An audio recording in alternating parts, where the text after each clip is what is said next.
Olá, queridos alunos, tudo bem com vocês? Hoje nós vamos estudar a disciplina de Língua Portuguesa, lá na página 23, com o assunto S, X e Z com som de Z.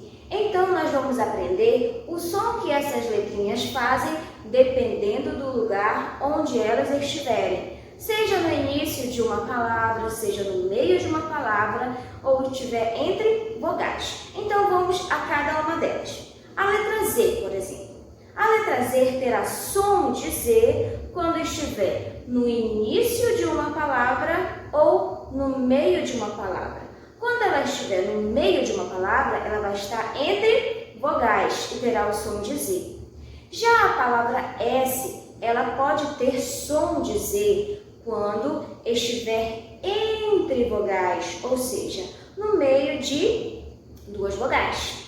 Já a letra X também pode ter som de Z quando ela estiver entre vogais. Professor, é um pouco confuso, como é que eu vou entender? Vamos na prática, vamos aos exemplos dessas três letrinhas. Primeiro eu falei que a letra Z terá som de Z quando ela estiver no início de uma palavra ou no meio de uma palavra entre vogais. Legal. Vamos ao primeiro exemplo. Zebra, zebra. O Z está no início da palavra, som de Z. Sozinha. O Z está no meio da palavra e ainda está entre vogais. Legal. E a letra S? O que eu falei? Eu disse que S terá som de Z quando estiver entre vogais. Olha o exemplo. Presente. Presente. O S está entre vogais. Poesia. O S também está entre vogais. Vamos para a letra X. O X também terá som de Z quando ele estiver entre vogais, ou seja, tem três letrinhas e o Z será do meio. Existia, existia. O X está entre vogais. Exausto, exausto. O X também está entre vogais. Então, essas três letrinhas que nós falamos, o Z, o S e o X, com um som de Z, dependendo do lugar, da posição onde eles estiverem. Já que nós já sabemos o conceito, nós vamos lá para a página 23, ler um relato pessoal da escritora Tatiana Belink. Vamos ler juntos? Comecei a ler com 4 anos no máximo, sozinha, lendo mesmo, porque antes disso eu tinha uma estante no meu quarto desde sempre, desde que nasci. Aliás, hoje sou a vovó dos livros e dou um livro já quando nasce. Meu primeiro presente é um livro para a mamãe começar na estante. A vovó dos livros quer assim. Para mim, não existia brinquedo melhor que livro, até hoje. Meus primeiros livros eram de poesias, poemas. Meu pai lia para mim, desde sempre. Olha só que relato pessoal. O seu papai também lê para você? E a sua mamãe? É muito legal ouvir histórias, conhecer os livros, não é? Você gosta de ler? Você gosta de livros? Vamos para as perguntas sobre o relato. A. Com quantos anos a escritora começou a ler? Com 4 anos, não é? Letra B. Para a escritora, qual é o melhor brinquedo? Uma boneca? Um carrinho? Não, para a escritora o melhor presente era o livro. Releia algumas palavras retiradas do texto. Sozinha, presente, poesia e existia. O som das letras destacadas na palavra acima é diferente ou é igual? Olha só. Sozinha, presente, poesia, existia. O som das letras destacadas são iguais. Eles têm som de Z, não é? E é isso que pergunta a letra D. As letras destacadas têm som de qual letra? O som da letra Z. E é isso que você irá colocar. Então, essas atividades, elas estão bem fáceis, porque são só sobre essas 3 letrinhas, não é? Na página 24, nós temos o conceito, né, de todas as letrinhas que nós já falamos e o som que é emitido, dependendo da posição onde estiver. Então, já que o assunto é bem fácil de entender e de, olha só, identificar o X, o Z e o S e o som que ele emite, dependendo da posição onde estiver, vamos resolver a atividade 24 e 25 como o seu dever de casa, certo? Porque nós temos aí a questão de número 1, número 2, número 3 e número 4. Tudo relacionado com o assunto que nós acabamos de ver, certo? Então vamos lá para a questão de número 1. Observe as capas dos livros a seguir. Você tem 3 capinhas. Coisas importantes, quanto vale a amizade e o livro dos exageros. A pergunta é o seguinte: escreva nos quadros abaixo as palavras dos títulos acima em que as letras S, X e Z possuem o som de Z. Então, dos 3 títulos, você vai colocar a palavra que tem o som de Z, da letra X, da letra S e da letra Z. Questão de número 2. Complete as palavras das frases abaixo com S, X ou Z. Então, você tem aí 4 frases. Claro que as palavras estão incompletas, e aí você vai completar com essas letrinhas, com S, com X ou com Z. Caso você tenha dúvida da escrita da palavra correta, você pode procurar um dicionário. Um dicionário da língua portuguesa, ele é muito importante, ele é o nosso amigo, ele é o nosso aliado. Conhecer palavras novas é muito bom, porque a nossa escrita melhora. Vamos para a página 25. Na página 25 nós temos a questão de número 3. Na questão de número 3, pede para que você complete as palavras com S, com X ou com Z. Lembrando que aqui todas as palavras, elas vão ter o som de Z. Só que em algumas palavras vai ser escrito com S, com Z ou com X, certo? Vamos ler as palavras. Visita, exemplo, dúzia, exame, amizade, bezerro, Brasil, exílio, lousa, exuberante, paisagem, azedo, exausto, fazenda, tesoura. Então é praticamente igual à questão de número 2, onde você completará com as 3 letrinhas que nós estudamos hoje. Caso tenha dúvida, consulte o dicionário. Vamos para a questão de número 4. Mas antes da questão de número 4, você tem 3 quadros aí ainda da questão de número 3, que pede para que você escreva as palavras que você completou nos quadros correspondentes abaixo. Desses 3 quadrinhos aí, você tem o S com som de Z, o X com som de Z e o Z com som de Z. De todas as palavras que você colocou aqui, você vai colocar de acordo com o som que é emitido e de acordo com a posição que ele ficou aqui na questão de número 3, que você completou, certo? Então, todas as palavras com S com som de Z, você vai colocar no verdinho. X com som de Z no rosa e Z com som de Z no vermelho, ok? Agora sim, vamos para a questão de número 4.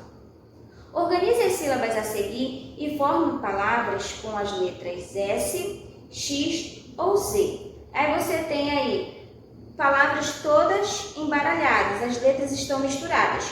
Você vai organizar e vai formar as palavras, certo? Aí você tem E, Tó e Chá.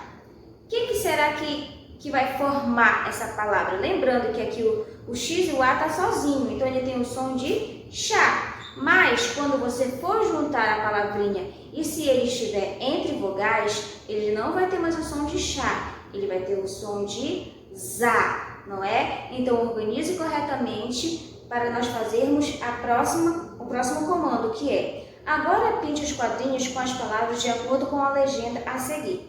Achou as palavras organizadas, não é? Você vai pintar de amarelo S com som de Z. Você vai pintar de azul esse quadradinho aqui, X com som de Z. E por fim, você vai pintar o quadradinho com Z com som de Z. Deu para entender a atividade?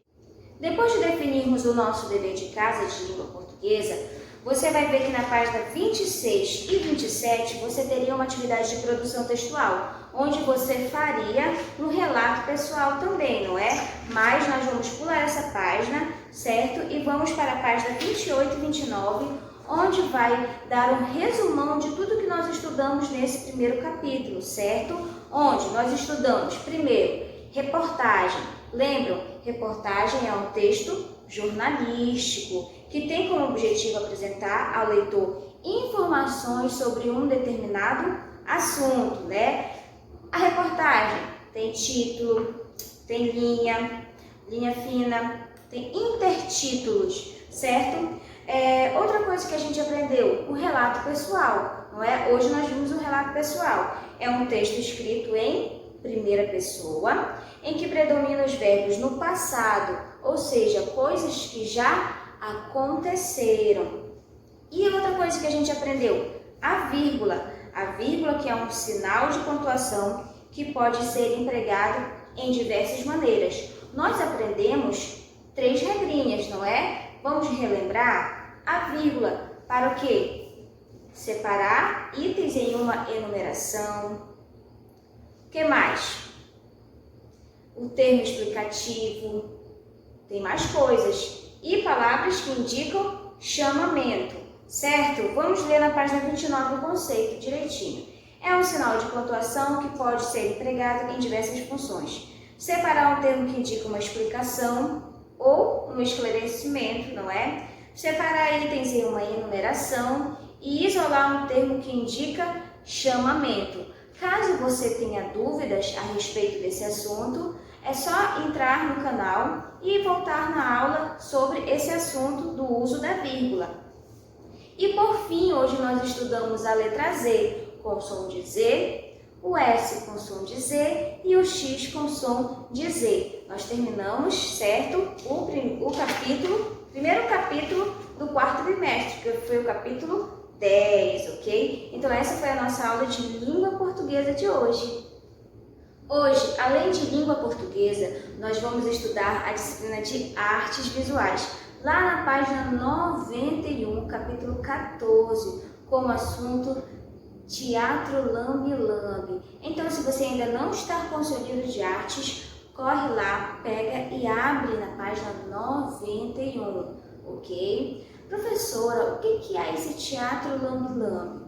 O Teatro Lambe-Lambe, também conhecido como teatro de miniaturas, é uma linguagem de formas animadas que ocupam um espaço cênico mínimo, formado por um palco em miniatura que fica confinado em uma caixa preta com dimensões reduzidas. Então vamos para a página 92 conhecer um pouquinho sobre o Teatro Lambe-Lambe.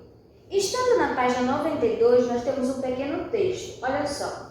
O Teatro Lambe-Lambe foi criado no Brasil na década de 1980 pela cearense Ismine Lima e pela baiana Denise de Santos. Trata-se de uma apresentação teatral com miniaturas dentro de uma caixa, cuja história é bem curta. Essa modalidade cênica, também conhecida como teatro em miniatura, geralmente envolve 2 pessoas. Quem será?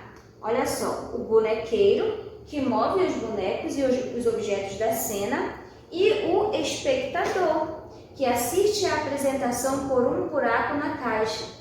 Também são usados efeitos de luz e de som durante a apresentação. Então, olha só, imaginem, você tem uma caixa em casa lá sem nenhuma utilização. A partir de hoje você tem uma nova tarefa, não é? Fazer de uma caixa de papelão um teatro de lambe-lambe. Não seria legal? E aí, você tem essa caixa por aí? Vamos ver algumas imagens. Primeiro está mostrando aqui a primeira imagem, o Teatro Lambe-Lambe, produzido pelo artista Sérgio Piff na Praça Olímpica Luiz de Camões, em Teresópolis, em Rio de Janeiro, em 2016. Na segunda imagem ao lado está mostrando o interior de uma caixa de teatro lambe-lambe da CIA Malacaixeta do Teatro Surpresa, no Parque do Carmo, na cidade de São Paulo, em 2014. Olha só, caixa mágica, você sabe o que é? Vamos ler juntos. O nome lambe-lambe é uma referência aos antigos fotógrafos de rua que usavam uma caixa de madeira equipada para tirar fotografias. As criadoras do teatro em miniatura adaptaram uma dessas caixas, mantendo assim o nome de origem. Aqui você está observando, olha, fotógrafos lambe-lambe retratando uma família durante um casamento na cidade de São Paulo em 1952. Então aí a gente vê uma adaptação de algo que já existia antes, do que a câmera fotográfica. Hoje mudou muito, não é? Nós temos câmera fotográfica no celular, nós temos câmera fotográfica até muito equipadas, nada comparado com essas antigamente. Antigamente tinha todo um processo para tirar uma foto. Os artistas entravam dentro dessa caixa para conseguir tirar uma imagem legal de alguma família, de algum objeto, de algo que eles quisessem retratar. E aí essas artistas, elas fizeram uma adaptação dessas caixas de fotografia, certo? Para fazer um teatro cênico. Claro que o teatro lambe-lambe, ele não é igual ao teatro que a gente assiste, que a gente vai no local e demora várias horas assistindo, não. O teatro lambe-lambe, ele tem um período bem curto, uma história bem curta a se contar. Por quê? O espectador, ele vê a história toda pelo buraquinho da caixa de papelão. Logo na imagem de abertura, nós estamos aqui vendo, olha, os espectadores em uma caixa grande de papelão, onde aqui dentro está sendo contada a história. Aqui, crianças assistem a uma apresentação de teatro lambe-lambe da Companhia Malacaixeta de Teatro Surpresa, no Parque do Carmo, na cidade de São Paulo, em 2014. E agora, que tal tornar essa aula mais divertida? Vamos para a página 93, onde vai nos ensinar a fazer uma caixa de teatro lambe-lambe. E aí, você já procurou? Achou a caixa de papelão? Então vamos fazer essa atividade da página 93. É muito importante nós aprendermos a teoria e colocar em prática o que nós aprendemos, certo? Nós vamos fazer arte. Vamos lá. Está pedindo para que você faça essa atividade em grupo. Você não vai fazer em grupo, você vai fazer com a ajuda dos seus pais, certo? Onde vocês vão construir uma caixa para teatro lambe-lambe. E aí tem algumas orientações e os materiais. Quais são os materiais? Uma caixa de papelão grande com tampa, tinta guache de diversas cores, precisa ter o preto para fazer por dentro a parte preta, igual nós observamos no conceito, certo? Siga as orientações. Além disso, nós temos o pincel e a tesoura com pontas arredondadas. Primeiro, com o pincel de tinta guache preta, pinte o interior da caixa de papelão. Pintem também de preto o interior da tampa da caixa e vocês vão aguardar secar. Segundo, com tesoura, recortem um círculo na frente da caixa. É por esse buraco que o espectador vai assistir ao teatro. Recortem outros 2 círculos nas laterais da caixa, de tamanho suficiente para encaixar as mãos e manipular os personagens do teatro. Façam também um buraco na tampa da caixa, por onde vocês vão conseguir enxergar o cenário e os personagens enquanto os manipulam. E por fim, pintem com suas cores favoritas a parte externa da caixa e da tampa. Aguardem secar. Está pronta a caixa de teatro lambe-lambe. Então, olha só, essa atividade é para você fazer em família, para você brincar de teatro com seu papai, com a sua mamãe. Se você tem algum priminho ou tem algum contato com um amiguinho, que não pode nós termos contato, não é? Mas de vez em quando nós visitamos pessoas que não estão dodóis, não é? Se você tem esse pequeno contato, tendo todo o cuidado, você pode brincar no teatro lambe-lambe. Então, sinta-se à vontade para fazer, certo? Se divirta, brinque e aprenda, e não esqueça do conceito do teatro lambe-lambe, porque isso também cai na nossa avaliação de artes visuais. Então, essa foi a nossa aula de hoje, língua portuguesa e artes visuais. Espero que vocês tenham gostado. Um grande abraço e tchau, tchau!